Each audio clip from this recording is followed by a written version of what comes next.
अस्सलाम वालेकुम नाज़रीन, मैं हूं आपका मेज़बान सैयद शहरियार आसिम। आप लोग देख रहे हैं आज न्यूज़ की खुसूसी ट्रांसमिशन ICC वर्ल्ड T20 कुछ क्रिकेट हो जाए। आज दो मैचेस हुए। पहला मैच वेस्ट इंडीज़ और साउथ अफ्रीका के दरमियान हुआ। वेस्ट इंडीज़ ने पहले बैटिंग करते हुए 135 रन स्कोर किए 8 खिलाड़ियों के नुकसान पे। साउथ अफ्रीका ने 16.1 ओवर्स में 124 रन स्कोर किए 7 खिलाड़ियों के नुकसान पे और DLS मेथड के तहत साउथ अफ्रीका ने मैच अपने नाम करा लिया। दूसरा बड़ा इंपॉर्टेंट मैच जिस पर हम कल भी बात कर रहे थे जो था इंडिया और ऑस्ट्रेलिया के दरमियान। इंडिया ने आज पहले बैटिंग करते हुए बड़ी ही ज़बरदस्त बैटिंग का मुजाहरा किया। 205 रन स्कोर किए 5 खिलाड़ियों के नुकसान पर। और जो लास्ट अपडेट थी, ऑस्ट्रेलिया ने 153 रन स्कोर किए थे 6 खिलाड़ियों के नुकसान पे। तो अब तक देखने में ये आ रहा है कि ऑस्ट्रेलिया ऑलमोस्ट ये मैच जो है हार चुका है। नसीम भाई, अगर हम इंडिया की बैटिंग की बात करते हैं तो नो डाउट बड़ा अच्छा रोहित शर्मा ने खेला, लेकिन ऑस्ट्रेलियन बैटिंग भी जो थी वो शुरू में बड़ी अच्छी चल रही थी, बाद में जो है वो फिर कोलैप्स कर गई। अब मुझे लग रहा है कि ऑस्ट्रेलिया को भी पाकिस्तान की तरह दुआओं की ज़रूरत है कि अब अगर कल बांग्लादेश अफगानिस्तान को हराता है तो फिर कुछ इनके चांसेस है, वरना ये भी T20 वर्ल्ड कप से बाहर हो गए। बिल्कुल 17.1 की एवरेज बहुत ज़्यादा हो गई है। अब जो एक वक्त में 10 के लेके मेंटेन करके चल रहे थे, वो 12 ओवर तक तो वो बिल्कुल मेंटेन किए हुए थे। उनकी विकेट भी एक गिरी हुई थी। कुलदीप यादव ने दरमियान में आके जो बॉलिंग की है, जो उनका स्पेल रहा है, मेरा ख्याल है वो बड़ा एक टर्निंग पॉइंट साबित हुआ, जिसमें उन्होंने 2 आउट भी किए और 24 रन दिए। 6 की इकॉनमी से रन देना इस पिच के ऊपर ऑलरेडी बहुत बड़ा काम है, बहुत बड़ा एक कमाल है। हमने हेजलवुड को देखा था या हम बुमराह को देख रहे हैं अभी। बुमराह की इकॉनमी तो खैर पूरे इस वर्ल्ड T20 में हैरान कुन है, 3.5। जस्ट इमेजिन, कोई दूसरा 7 पर भी नहीं होगा। वो 3.5 की इकॉनमी से बॉलिंग कर रहे हैं। उनकी जगह, उनकी लेंथ अपनी देखें। हमारे शाहिनशाह अफरीदी आते हैं, जिस जगह पे थोड़ी सी बैक ऑफ लेंथ गेन करना डिफ़िकल्ट हो रही है, उन्होंने आके आगे ही करनी है। लेकिन उन्हें इतना पता है कि मेरी टीम की रिक्वायरमेंट क्या है। मेरी टीम की रिक्वायरमेंट ये है कि मेरा नाम जो है, मेरा अपना एक प्रेशर है और मुझे कोई चार्ज करने नहीं जाता। हमारे यहाँ पर कोई ऐसा बॉलर नहीं है कि जिसके बारे में देखें, बुमराह के बारे में पहले से एक एहसास हो जाता है कि बुमराह को संभल के खेलना है, बुमराह को संभल के खेलना है। आपके साथ मैच हो रहा होता है, आपकी 3-3, 4-4 बॉलर ऐसे हैं कि जो वर्ल्ड वाइड बड़ा मकाम रखते हैं, बड़ा नाम रखते हैं, लेकिन किसी एक के बारे में स्पेसिफिक नहीं कहा जाता कि इसको संभल के खेलना है। इसलिए वजह यह है कि हमारे यहाँ पर टीम की रिक्वायरमेंट के मुताबिक बॉलिंग नहीं होती। अच्छा नसीम भाई, अगर हम ऑस्ट्रेलिया को देखते हैं तो उन्होंने शुरू में जो उनके शुरू का स्पेल था उसमें बुमराह को भी नहीं छोड़ा और बुमराह के ऊपर भी जो है बाउंड्रीज में देख रहा था कि स्कोर हुई हैं, लेकिन फिर वही सेकंड स्पेल में 12 ओवर के बाद पता नहीं ऐसा क्या हुआ कि एक के बाद एक विकेट गिरती रही। और अब जो पोजीशन हम देख रहे हैं, तो आप क्या समझते हैं, अब ऑस्ट्रेलिया को भी पाकिस्तान की तरह दुआओं की ज़रूरत पड़ गई है कि जी अगर बांग्लादेश हरा दे अफगानिस्तान को तो फिर कोई चांसेस हैं, वरना अदरवाइज तो फिर बाहर हैं। देखिए 128 फॉर 2 इन 13 ओवर्स। आप ज़रा ऑस्ट्रेलिया की पोजीशन देखते कि जिस जगह से इंडिया ने कम बैक करा और ऑस्ट्रेलिया ने ये मैच गिव अप किया, वरना कोई एक्सपेक्ट नहीं करेगा कि 13 ओवर में 128 कोई टीम बना चुकी है, 206 चेस कर रही है और उसके 2 ही आउट है। देन वो जो मैंने बात कही ना कि बुमराह का प्रेशर एक ऐसा प्रेशर था कि जिस पे कुलदीप पे चांस लेने गए, वो बाकी प्लेयर्स पे चांस लेते हैं, बाकी बॉलर्स को दिमाग में रखते हैं, तो उसमें कुलदीप यादव जो है वो ज़्यादा कामयाब रहे। हालांकि इतनी परफेक्ट बैटिंग ट्रैक जो है ना, वो बहुत कम आपको वेस्ट इंडीज़ में देखने को मिलेंगे कि विराट कोहली को इतना टाइम मिला। रोहित शर्मा की आज जो बैटिंग थी, आर्ट विराट ने आज बड़ा डिसअपॉइंट किया और मैं काफ़ी मैचेस देख रहा हूँ कि विराट उस तरह परफॉर्म नहीं कर पा रहे जितना बड़ा विराट का नाम है पिछले कुछ मैचेस में, और आज तो वो गोल्डन डक हुआ है। विराट की लेगेसी इतनी बड़ी है ना कि अगर वो इस इवेंट में परफॉर्म नहीं भी करते, वो जितना इस इंडिया के लिए परफॉर्म कर चुके हैं, एक आवाज़ भी नहीं आएगी। शरीफ आप हैरान होंगे। लेकिन नसीम भाई, अगर आज का मैच इंडिया हार जाता तो फिर तो विराट पे बहुत सवाल उठने थे ना कि भाई क्या हुआ। अब ठीक है, आपका एक लेवल होता है कि आपने बहुत रन स्कोर किए होते हैं, लेकिन वही वाली बात है कि इंडिया और पाकिस्तान में जो आज आपकी परफॉर्मेंस है उसी पे बात होती है। शरीफ भाई, बाबर और रिजवान ड्रॉप नहीं होते टीम से अगर उनकी परफॉर्मेंस कोई भी है। कुछ प्लेयर ऐसे होते हैं आपकी टीम के अंदर कि जिनकी इंपॉर्टेंस रहती है, और कोहली किसी बड़े मैच में खड़ा हो गया, वो है ही बिग मैच प्लेयर है, इसलिए होप होती है। देखिए टीम कैसे बनती है, टीम ऐसे बनती है। पूरे 2023 में, 2024 में था वर्ल्ड T20, इंडिया की प्लानिंग देखें आप, पूरे 17 मैचेस खेले 2023 में इंडिया ने, ना कोहली को खिलाया ना रोहित को खिलाया। उन्होंने उनको चांस दिया कि वो अपनी टीम बनाने में लगे रहे, कि हमारी टीम के बाकी, उन्हें पता था ये दोनों तो ऑटोमेटिक चॉइस हैं टीम के अंदर, उनकी परफॉर्मेंस इस लेवल पे रही है। उन्होंने सिर्फ 2024 के अंदर अफगानिस्तान के खिलाफ सीरीज़ खेली है, बाकी शुभमान गिल खिलाओ, श्रेयस अय्यर खिलाओ, किशन को खिलाओ, तो आप ये जो डोबे को खिलाओ, आपके सूर्या कुमार यादव को खिलाओ, उन्होंने अपनी टीम बनाई। आप ज़रा देखें उनके जो डोबे और सूर्या कुमार यादव को उन्होंने इतना पक्का कर दिया, ना तो डोबे इंडियन टीम को डूबने दे रहे हैं और सूर्या कुमार जो है वो जिस जगह पे आके कॉम्पैक्ट रन करता है वो नजर आ रहा है। तो और हमारे यहाँ क्या हॉलैंड के खिलाफ बैठ जाएंगे बाबर और रिजवान, और क्या बैठ जाएंगे आयरलैंड के खिलाफ, जिम्बाब्वे के खिलाफ? 155 रन कहाँ स्कोर करते अगर वो जिम्बाब्वे के खिलाफ बैठते। अच्छा एमन, हम ये देखते हैं अगर ऑस्ट्रेलियन बॉलिंग की हम बात करते हैं तो उन्होंने अपने 5 बॉलर से ही पूरे 4-4 ओवर करवाए, जिसमें अगर हम देखते हैं स्टॉनिक बहुत एक्सपेंसिव रहे, उसके अलावा सिवाय हेजलवुड के बाकी सारे एक्सपेंसिव रहे। तो कोई और इनके पास इन 5 बॉलर्स के अलावा बॉलर नहीं था कि थोड़ा चेंज भी करना चाहिए था? देखिए, आई बिलीव कि ऑस्ट्रेलियन माइंड सेट है कि वो T20 में यूजुअली ज़्यादातर इतना रिस्क नहीं लेते, वो अपने मेन बॉलर्स पे रिलाई करते हैं। जैसे हमने देखा था कि कोयटा ग्लेडिएटर में जब शेन वॉटसन आए थे, वो कोच बने थे, तो वो भी यही मेथड लेकर आए थे कि उन्होंने अपने 5 मेन बॉलर्स से बॉलिंग करानी है। T20 में वो पार्ट टाइमर्स पे बहुत कम बिलीव करते हैं, लेकिन अनलकी रहे इस सूरत हाल में कि स्टार्क बिल्कुल ऑफ कलर नज़र आए। ऐसा लग रहा था आज जैसे वो रोहित शर्मा को नॉकिंग करा रहे हो जाता है, बहुत बड़े प्लेयर हैं, बहुत वर्ल्ड कप जितवाए, ऑस्ट्रेलिया को ऑफ कलर हो जाते हैं, उनका फॉर्म में ना रहना। लेकिन अहमद बहुत स्ट्रॉन्ग कमबैक जरूर किया। देखिए पहले ओवर में 29 रन देने के बाद अगर वो एक वक्त में 38 थे उनके 3.4 में, वो छक्का लग गया एंड में। देखिए अच्छा बॉलर ने कमबैक करके दिखाया, जो एक चीज़ थी। लेकिन मेरे ख्याल में जो अभी शेरी भाई का सवाल था, इन्होंने मैक्सवेल को यूज नहीं किया आज।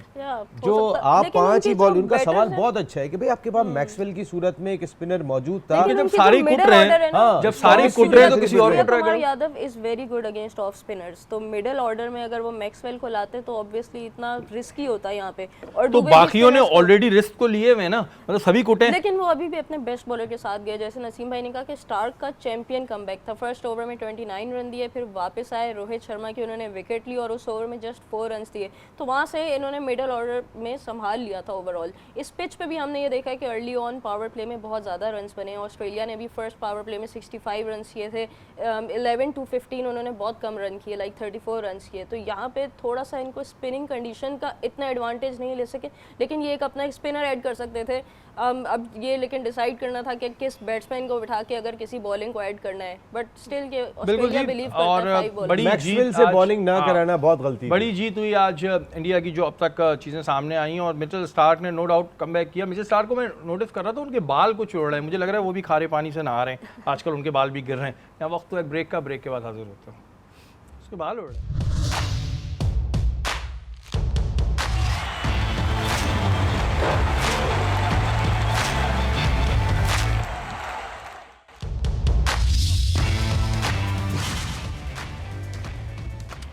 वेलकम बैक नाजरीन, आप लोग देख रहे हैं आज न्यूज़ की खुसूसी ट्रांसमिशन। और फाइनली इंडिया ने मैच जो है वो अपने नाम करा लिया है और इसी के साथ इंडिया जो है वो सेमीफाइनल में पहुंच चुका है। और ऑस्ट्रेलिया को अब बहुत सारी दुआओं की ज़रूरत है कि वो ये दुआ मांगेंगे जी बांग्लादेश जो है कल वो अफगानिस्तान को हरा दे। नसीम भाई, ऑस्ट्रेलिया की हमने 2 नाकामियाँ देखी और पहली वाली भी बड़ी थी और आज वाली भी अच्छे खासे रन से ये हारे।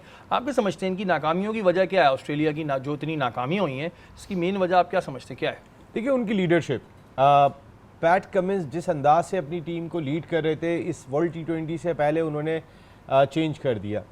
आप कप्तान को चेंज करना, मेरे ख्याल उनके वालिद स्टीव वॉ बहुत बड़े कप्तान थे। अगर मैं मिचेल मार्श की बात, इनके वालिद तो जेफ मार्श थे, मिचेल मार्श के, लेकिन स्टीव वॉ का बेटा भी आके खेल रहा है। इनके वालिद बड़े अच्छे ओपनिंग बैटर थे अपने जोन में, जेफ मार्श जो हुआ करते थे। इनके दोनों भाई बड़े अच्छे प्लेयर हैं। मिचेल ने बहुत ज़्यादा जो है वो तरक्की की है, लेकिन हर आदमी में कैप्टनशिप का एलिमेंट नहीं होता। मिचेल मार्श में दिखाई नहीं दिया वो जो, देखिए क्रूशल मौके पे आज भी उन्होंने जो हार्दिक पांड्या का कैच छोड़ा, आप फ्रंट से लीड किया, अब कब करेंगे? आपने पूरी बैटिंग आपसे नहीं हुई थी, हुई नहीं पूरे इवेंट के अंदर, बॉलिंग आप कर नहीं सके अपनी इंजरी की वजह से, और 2 मरतबा इतने आसान कैचेस आपने ड्रॉप किए कि आप कप्तानी का प्रेशर नहीं ले सके। अच्छा, आप ये समझ रहे हैं पैट कमिंस को हटवाने की वजह क्या थी? क्यों हटाया? वर्ल्ड कप तो जीत के लाए थे।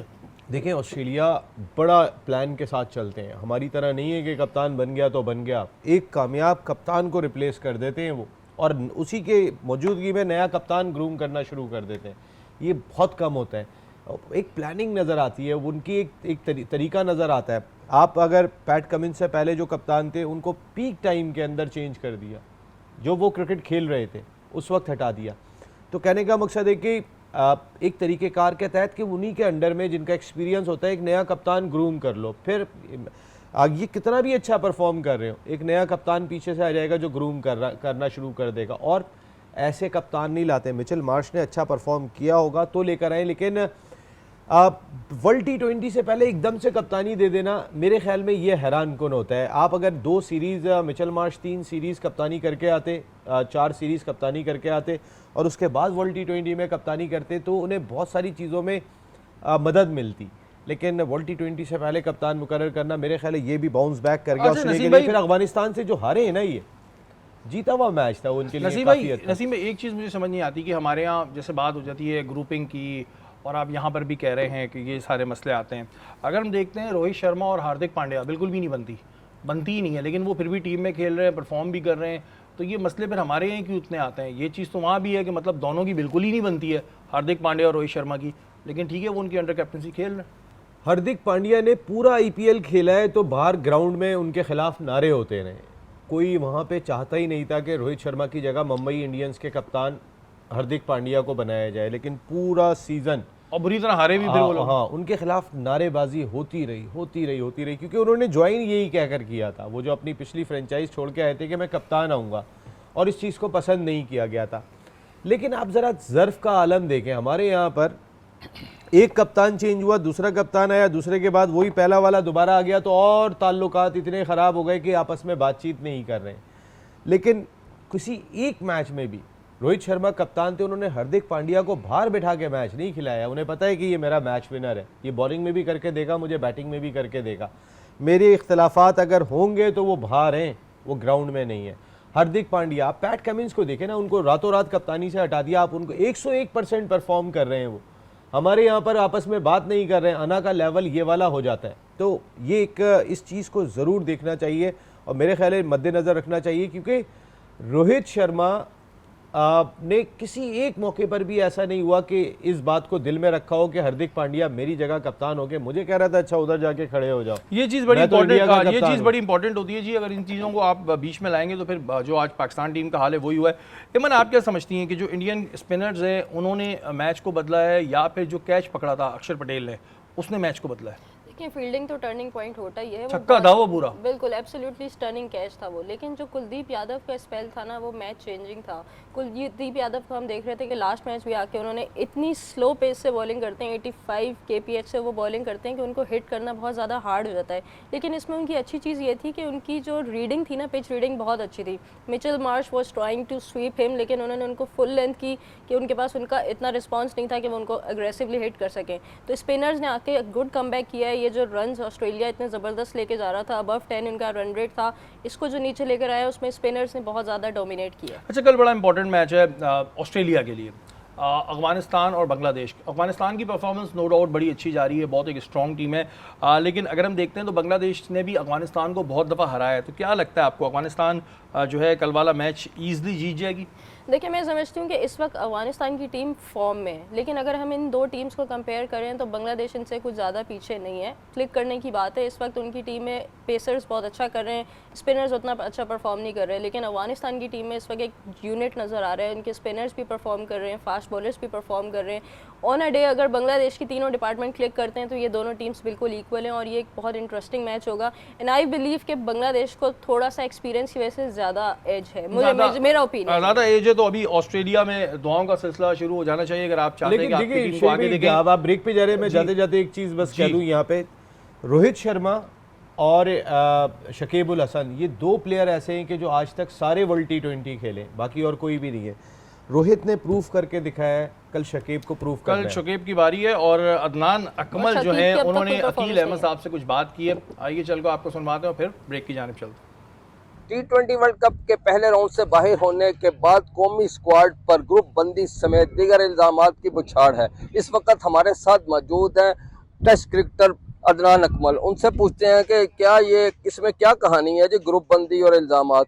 देखें, कुछ ना कुछ चीज़ें ऐसी हुई हैं जो मीडिया पे आई हैं। अगर प्लेस की बात करें तो मुझे लगता है कि कुछ जिस तरह वर्ल्ड कप पाकिस्तान खेला है, ऐसा लग नहीं रहा था कि बाउंडिंग उस तरह है प्लेयरों की, और जब हारते हैं तो फिर चीज़ें आपको पता है कि बाहर आती हैं। और बहुत बहुत बड़ा सेटबैक था हमारे पाकिस्तान के लिए और फैंस के लिए और क्रिकेट लवर जितने भी पाकिस्तान में थे कि पहले राउंड से जो है वो पाकिस्तान जो है वो बाहर हो गया और सुपर 8 के लिए क्वालिफाई नहीं कर सका।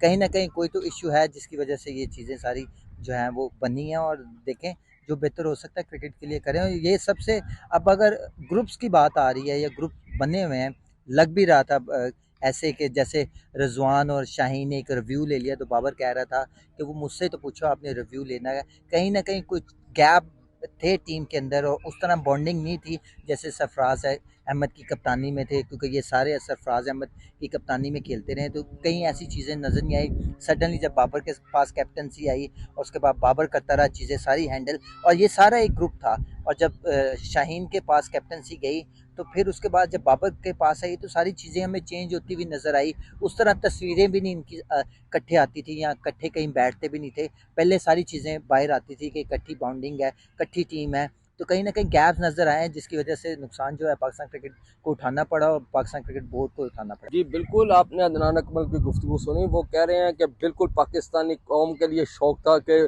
T20 वर्ल्ड कप के पहले राउंड से पाकिस्तान बाहर हो गया। अब जो इल्ज़ामात लग रहे हैं उनकी बाकायदा तहकीकात कर ली जाए, अगर उन किसी के पास एविडेंस है तो उसकी भी तहकीकात की जाए ताकि दूध का दूध और पानी का पानी हो जाए।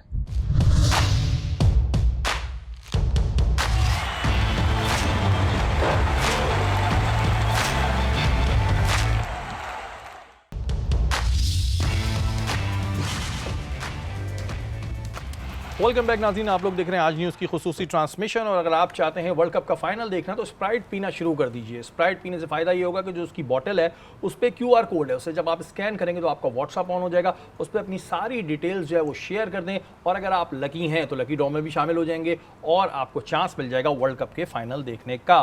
नसीम भाई, माइकल वॉन जो हैं जानते ही होंगे आप तो बहुत अच्छी तरह, वो ये कह रहे हैं कि पिछली एक साल की जो परफॉर्मेंस देख रहे हैं तो अब एशिया की दूसरी बड़ी टीम उन्होंने अफगानिस्तान को करार दे दिया। मतलब हमारा तो कोई जिक्र ही नहीं है, हम तो किसी लिस्ट में ही नहीं। उन्होंने कहा इंडिया और अफगानिस्तान ये दो बड़ी टीम है। तो आपको क्या लग रहा है कल के मैच का कौन सी टीम जीतेगी? फेवरेट कौन सी आपकी? देखिए, उन्होंने अगर ये बात कही है तो शायद उसके पीछे यूनिटी करार दी होगी उन्होंने, उसके पीछे उन्होंने टीम वर्क करार दिया होगा। वरना देखिए, पाकिस्तान बहुत बड़ी क्रिकेटिंग नेशन है। अब माइकल वॉन के कहने से कुछ नहीं हो जाता। हमारे तो अपने ही पैरों पे कुल्हाड़ियाँ मारने में लगे हुए, तो दूसरा क्या करेगा? या हम तो एक दूसरे को थप्पड़ मारने के लिए तैयार हुए हैं ड्रेसिंग रूम के अंदर, तो बाहर की टीम से जाके कौन लड़ेगा? आप ज़रा बात को अंडरस्टैंड तो करें ना। हर आदमी उठा के ऐसी बात कह देगा। यही टीम अगर इसमें इख्तलाफात ना हो जो गई हुई थी और यही टीम अपना 100% खेल पेश करती, ऐसा थोड़ी था कि हम पहले राउंड से बाहर हो जाते हैं। हम लड़ रहे होते आज इस मकाम के ऊपर। अगर हमारी यूनिटी होती, माइकल वॉन जैसे पता नहीं कोई आवाज़ भी नहीं निकालते। अब वो बात इसलिए कर रहे हैं, देखिए जस्ट ये इट्स अ टीम गेम, ये इंडिविजुअल गेम नहीं है कि आप स्क्वॉश या टेनिस खेलने के लिए गए हुए। इसमें 11 खिलाड़ी मुकाबला करते हैं। अगर 11 एक पेज पर नहीं होते तो फिर आप कोई भी कमज़ोर टीम से मुकाबला नहीं कर सकते। तो इसी वजह से वो ये बात कहते हुए दिखाई दे रहे हैं कि पाकिस्तान और श्रीलंका की टीमें अब वैसी दिखाई नहीं दे रही हैं। श्रीलंका में भी बहुत पॉलिटिक्स है। उनके तो रोज़ एक नया वज़ीर आ जाता है, वज़ीर आने के बाद जो है ना वो कहता है कि यहाँ पे बदअनवानी हुई है, जो क्रिकेट चला रहा होता है उसके खिलाफ तहकीकात शुरू हो जाती है। वो तो अपनी क्रिकेट को पनपने ही नहीं देते। लेकिन हम अपनी क्रिकेट को कहाँ लेके जा रहे हैं? मेरा सवाल यह है मोहसिन भाई, ये तो हम लोग थक गए हैं कि हमारी क्रिकेट कहाँ चली गई है। मैंने बताया ना, अब पुराने नाम आ रहे हैं। अभी आपका कल फेवरेट कौन है ये तो बताएं। अफगानिस्तान, आपकी फेवरेट है? Because of unity. देखें, शकीबुल हसन ने जब मैच हारे इंडिया से तो बहुत बुरी तरीके से अपने खिलाड़ियों से खिताब किया था, जो इतलात आई हैं कि ये कौन सा गेम खेला है। भाई शकील, हम खुद ही ये बात कह रहे थे कि आप कौन सी क्रिकेट खेल रहे हैं। अफगानिस्तान ने भी इंडिया से जो खेली और बांग्लादेश ने जो इंडिया से खेली थी, उसके अंदर आपके 2 आउट हुए हैं, 3 आउट हुए हैं, आपने रन रेट को 18 तक पहुंचा दिया है। तो आप कौन सी क्रिकेट खेल रहे हैं? इसका मकसद है कि आप वो क्रिकेट खेलना ही नहीं चाह रहे कि जो ब्रांड है। एमन, आप बताएं आपकी फेवरेट कौन सी है? नसीम भाई की तो अफगानिस्तान हो गई, आपकी कौन कल सी? के मैच में, कल के मैच की बोल देखिए, रहा हूं। कल के मैच में ऑब्वियसली अफगानिस्तान फेवरेट है क्योंकि उसमें ऑब्वियसली उनका ये चांस है कि अगर वो आगे अभी जाएंगे ब्रेक तो से पहले तो compete आप कुछ करेंगे। और बोल रही मेरा थी। ओपिनियन ये है कि बांग्लादेश जीतेगा। मेरा ये ये बताएं ना, opinion है, ये- लेकिन मेरी ये- फेवरेट दोनों टीम हाथों में लड्डू अफगानिस्तान। पकड़े हुए हैं अमन यहाँ पे। दोनों ही फेवरेट नहीं, अफगानिस्तान ही है। मेरा ओपिनियन ये है कि बांग्लादेश जीतेगा, लेकिन मैं चाहती हूँ कि अफगानिस्तान जीते। नहीं, आप This is जो the चाहती difference. हैं, लेकिन आप ये बताएं ना अमन, कि आपके फेवरेट कौन चाहने सी से है? कुछ जिसमें नहीं होगा, ये मैं बता फेवरेट दूं हम उसको आपको। कहते हैं कि ये जीतेगी, तो किसको आपको चांस है? बांग्लादेश जीतेगी, मुझे ऐसा बांग्लादेश लग रहा है। जीतेगी। एमन ने कहा जी बांग्लादेश जीतेगी और नसीम भाई ने कहा कि अफगानिस्तान जीतेगी। क्रिकेट के शैदाई इतने होते हैं, यूएई में शदीद गर्मी पड़ रही है और कोई क्रिकेट का शौकीन जो था वो बेचारा क्रिकेट खेलते हुए, उसका नाम है मनदीप सिंह, वो उसने अपनी जान गंवा दी। इतने लोग क्रिकेट के शदाई हैं। बिल्कुल जी, अगर क्रिकेटर्स हों तो उनको गर्मी का एहसास नहीं होता। आज हम भी लेकिन वो तो शौकीन थे, खेल रहे थे, क्रिकेट खेल रहे थे और फील्स लाइक 51 था आज कराची में, तो पता नहीं चलता जब आप ग्राउंड के अंदर चले जाते हैं। बट ये कि ऑब्वियसली दुबई में इतना ज़बरदस्त इंफ्रास्ट्रक्चर है, वहाँ तो मजदूरों को काम करने से मना किया हुआ, इतनी गर्मी है। बिल्कुल नहीं खेलना चाहिए। आई हर्ड कि उनके कोचेस को भी वार्निंग दी है कि ना खेलें, लेकिन दुबई के इंफ्रास्ट्रक्चर की मैं बात कर रही हूँ कि वहाँ पे ज़्यादातर मैचेस नाइट मैचेस होते हैं और उनको स्टेडियम में अकेडमीज अलाउ की जाती हैं। हमारे यहाँ नेशनल स्टेडियम में कोई बाहर के बच्चे नहीं जा सकते, लेकिन दुबई में इतनी ज़बरदस्त डेवलपमेंट प्रोग्राम है कि अकेडमीज़ के बच्चे वहाँ जाके खेल सकते हैं। तो आई थिंक कि दुबई वालों को थोड़ा ख्याल करना चाहिए कि वो रात का ज़्यादा फ़ायदा उठाएं और दिन में ना खेलें, स्पेशली जितनी हीट और ये पाकिस्तान वाले खेल लें। पाकिस्तान में थोड़ा वेरिएबल है टेम्परेचर, खेल सकते हैं लेकिन खेलना नहीं चाहिए। अच्छा, ये खुद स्पोर्ट्समैन है ना, तो इनको टेम्परेचर नहीं लगता, हमें पूछो लू लग जाती है। नसीम भाई, अजहर महमूद से किसी ने पूछा, सवाल किया कि भाई शादाब की परफॉर्मेंस अच्छी नहीं थी तो फिर इसको क्यों खिलाया, तो उन्होंने कहा शादाब एक कंप्लीट पैकेज हैं। अब मुझे नहीं समझ आया, अजहर महमूद की तरह, अजहर महमूदी की तरह होंगे वो भी कंप्लीट पैकेज। और वहाब रियाजी कह रहे हैं कि शादाब जो है वो अच्छा तो है ही, उसके अलावा तजुर्बे की बुनियाद पर उनको खिलाया गया है। दूसरी जानब उन्होंने कहा कि ओसामा मीर को हमने पहले ही बोल दिया था आपकी जगह नहीं बनती, और वो जो डायरेक्ट हुए, असली बात ये कि वो जो डायरेक्ट हो गए पीसीबी के चेयरमैन से, वो बहुत अफसोसनाक थी। तो इसमें अफसोस की क्या बात है अगर कोई डायरेक्ट हो रहा है? लेकिन मेरे लिए पता है सरप्राइजिंग क्या है इन तमाम बातों से हटके, कल से जो 25 खिलाड़ियों का कैंप शुरू हो रहा है कराची में, जिसके अंदर सरफराज अहमद भी पार्टिसिपेट कर रहे हैं, जिसमें सारे वो लड़के हैं जो अमेरिका में नहीं है या इंग्लैंड के अंदर लीग नहीं खेल रहे हैं, वो सारे आ गए। उसमें ओसामा मुझे नजर नहीं तो आया। वहाब से कैसे सर, वहाब कहने छोड़ का देगा? मकसद ये, तो इसका मकसद ये हुआ कि मोहसिन नकवी साहब के मंजूर नज़र वहाब रियाज आज भी हैं, और ये जो सिलेक्शन कमेटी ने टीम बनाई है तो मोहसिन नकवी साहब सारे आपकी जानिब देख रहे हैं। आप जैसा पावरफुल आदमी दूसरा नहीं आएगा, आपके पास जो इख्तियारात हैं, इवन के हर आदमी ये कहता हुआ दिखाई देता है। वो राना सनाउल्लाह अगर ये बात कह रहे हैं कि मोहसिन नकवी साहब तो वज़ीर आज़म से ज़्यादा पावरफुल है, तो मोहसिन नकवी साहब से ज़्यादा पावरफुल तो कोई नहीं हो नहीं सकता। तो मोहसिन नकवी साहब अगर आप स्टैंड नहीं लेंगे तो कौन लेगा? लेकिन नसीम भाई, और ये प्लेयर पावर खत्म करें। स्टैंड तो ले लिया उन्होंने, ए कैटेगरी वालों को 45 लाख, बी कैटेगरी वाले को 30 लाख, और फिर जो डी वाले हैं, सी वाले हैं, उनको 7.5 से 15 लाख, तो पैसे कम कर दिए उन्होंने, पावर दिखा दी। सर पावर तो दिखाइए, लेकिन 15 लाख कम हो गए लेकिन बच्चों के। कहने का मकसद है कि क्या बाबर आजम इस परफॉर्मेंस के बाद, या रिजवान इस परफॉर्मेंस के बाद, या शाहिनशाह अफरीदी जो ए कैटेगरी के प्लेयर है, क्या वो बी कैटेगरी में जाएंगे? इतनी हिम्मत आप करेंगे? मेरे ख्याल में आप पहली फुर्सत में एक कॉन्ट्रैक्ट तो कर दिए उन लोगों ने कि भाई अब इतने होंगे पैसे। सर कॉन्ट्रैक्ट तो कर लिया आपने कि ए कैटेगरी के ये होंगे, बी के ये होंगे, 62 से आप 45 लाख पे ले आए ए कैटेगरी को, लेकिन आप ए कैटेगरी के अंदर हैं तो मेरी फीलिंग वही है कि मैं ए कैटेगरी का प्लेयर हूं, उसको बी कैटेगरी में अच्छा, ये भेजो। कैटेगरी खत्म कर देनी चाहिए। मैं सर ए कैटेगरी को बिल्कुल हटा दें शरीफ भाई। हाँ, पता है तुम में से कोई ए नहीं है। नहीं, ए कैटेगरी है और खाली है, खाली है। ये दिखाएं कि कोई एक प्लेयर भी एक कैटेगरी में नहीं जा सका। सिर्फ एमन अनवर जाएंगी, बाकी कोई नहीं जाएगा। एमन अनवर की नहीं तो कोशिशें हम कर रहे हैं। कोशिशें। अच्छा नसीम भाई, ये जो बात हुई है कि जी एक तो ओसामा का नाम नहीं आ रहा इस चीज़ में, और ये कंप्लीट पैकेज को ज़रा डिफाइन करें कि शादाब कंप्लीट पैकेज किस तरह है? अजहर महमूद ने ऐसा उनमें क्या देखा कि वो उन्हें कंप्लीट पैकेज लगने लगे? मेरे ख्याल है बाबर की दोस्ती जिसके साथ भी है वो कंप्लीट पैकेज हो जाएगा। बाबर आजम इस वक्त की अथॉरिटी आज भी वो बैठ के यही बात कहते हुए दिखाई दिए। कैन विलियमसन ने जाके कहा कि मैं कप्तानी नहीं कर सकता, मेरा सेंट्रल कॉन्ट्रैक्ट भी नहीं दे, जो मेरी टीम की परफॉर्मेंस रही है मैं नहीं ले सकता। हमारा कप्तान अपने वालिदैन के साथ घूम रहा है अमेरिका और वहाँ बैठ के वो बयान देता है, कहता है कि मैं क्यों छोड़ूं, 15 खिलाड़ी जिम्मेदार हैं।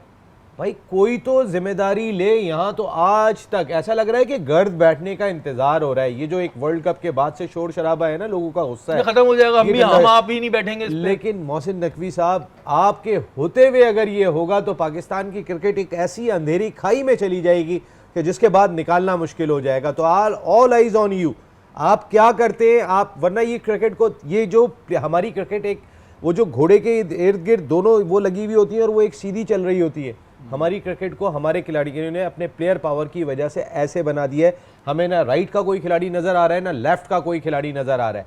अगर हमने जो है वो, हमारे पास 25 करोड़ की आबादी में क्या टैलेंट नहीं है, हम 16 खिलाड़ियों के गिर्द इन प्लेयर पावर ने कर दिया। प्लेयर पावर को खत्म आपने करना है नसीम भाई। लेकिन मोहसिन नकवी साहब कह रहे हैं कि जो क्वालिटी डोमेस्टिक क्रिकेट है उसको हम इंप्रूव करेंगे और इनके मैचेस भी कराएंगे। फिर उन्होंने एक बात कही कि अब तीनों फॉर्मेट्स पे मैचेस हुआ करेंगे T20 के, क्योंकि शायद एक आध होता था साल में, अब वो कह रहे हैं इस पे भी होगा। और उन्होंने कहा नेशनल प्लेयर के लिए डोमेस्टिक क्रिकेट खेलना ज़रूरी है, तो वो डोमेस्टिक क्रिकेट की तरफ आ रहे हैं कि जी इसको अब हम उठाएं और इसमें से टैलेंट लाएं। देखिए, आप अपनी डोमेस्टिक क्रिकेट को रिस्पेक्ट तो दें। आज बड़ा एक हाई प्रोफाइल इजलास हुआ है Gaddafi stadium Lahore head quarter Pakistan cricket board में, जिसमें पाकिस्तान क्रिकेट बोर्ड के तमाम ही ऑफिशियल्स मौजूद थे। डोमेस्टिक ही नहीं, इंटरनेशनल वाले भी बैठे हुए थे। और एक टॉपिक था, पाकिस्तान की डोमेस्टिक क्रिकेट को कॉम्पिटिटिव कैसे बनाया जाए। देखें, अगर आप मैचेस की तादाद बढ़ा देंगे तो फिर कॉम्पिटिटिव नहीं होगी। ठीक है, आपने जैसे अभी मैंने विमेंस के टूर्नामेंट की एग्जांपल दी थी कि आपने इतनी टीमें बना दी, 2 खिलाड़ियों के पास 5-5 प्लेयर थी, बाकी सब टीमें फारिग थी, तो वो कोई मुकाबले का रुझान नहीं था। आपको मुकाबले का रुझान लाना पड़ेगा। आपकी कॉम्पिटिटिव क्रिकेट, हमारे यहाँ पर क्या होता है कि पंजाब की टीम बहुत स्ट्रांग हो गई, सिंध की टीम बहुत स्ट्रांग हो गई, बलूचिस्तान की टीम उतनी स्ट्रांग नहीं होती। आप हालांकि कई दूसरे शहरों से खिलाड़ियों को उस टीम को मजबूत बनाने के लिए जाते हैं। आपकी हर टीम के अंदर जो है ना, आपका नेशनल प्लेयर नज़र आना चाहिए, और वो नेशनल प्लेयर ऐसा डिस्ट्रीब्यूट हो कि उनका आपस में कंपटीशन होना चाहिए। हम सिर्फ एक PSL की बुनियाद के ऊपर अपनी टीमों का इंतखाब कर रहे होते हैं। हमें अपनी डोमेस्टिक क्रिकेट को रिस्पेक्ट देनी होगी। और मैं बार बार कह रहा हूँ, बांग्लादेश की सीरीज़ में आप 7 से 8 खिलाड़ी ज़रूर आराम दें। देखें, अब्दुल्ला शफीक आपके पास बैठे हुए, आगा सलमान आपके पास बैठे हुए, सऊद शकील आपके पास बैठे हुए। अगर सरफराज को कप्तान नहीं बनाते फॉर इंस्टेंस, तो इनमें से कोई कप्तान बना दें। बिल्कुल जी, ये बड़ी इंपॉर्टेंट चीज़ें हैं और सब चीज़ों को करना होगा, लेकिन अभी तक ये समझ नहीं आया कंप्लीट पैकेज क्या दिख गया अजहर महमूद को। बहरहाल जी, कल बड़ा इंपॉर्टेंट मैच है ऑस्ट्रेलिया के लिए, हमारे लिए नहीं, ऑस्ट्रेलिया के लिए, जिसमें बांग्लादेश और अफगानिस्तान खेलेगा, और देखते हैं कि कौन जीतता है। हमारी ट्रांसमिशन का वक्त ख़त्म हो गया है। कल इंशाल्लाह ताला दोबारा मुलाकात होगी। अपने मेज़बान सैयद शहरियार आसिम को इजाज़त दीजिए। पाकिस्तान जिंदाबाद।